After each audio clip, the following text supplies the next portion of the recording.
one of the assumptions that we thought was an accurate assumption was that universities, as the primary agents for providing education to student groups, would participate. That was very soon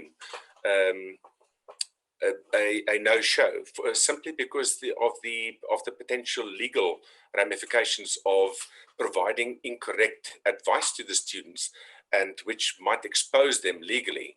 So there have been attempts to try and sell universities access to a platform that would give their students, online support, useful psychoeducational information that's been vetted, access to emergency calls.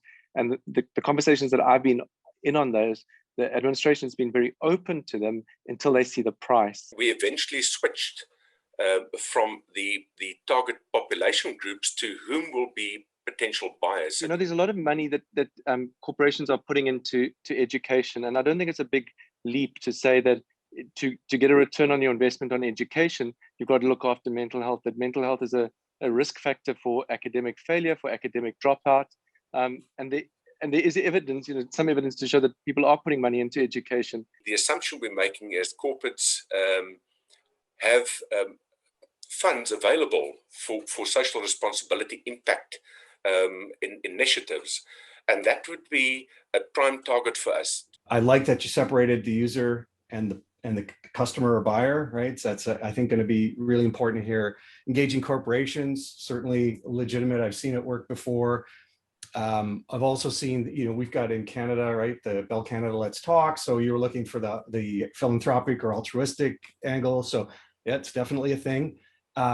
Doing this kind of thing electronically is definitely possible. I just finished working with through Springboard Enterprises with an organization called George, Georg. It's targeted at a younger audience, and they have a mobile app that helps children with childhood anxiety issues, and it actually provides treatment through the mobile app. So definitely, these things are all real and possible. I would start asking questions like, well, where's the research that supports, some of the more clinical assumptions that we have.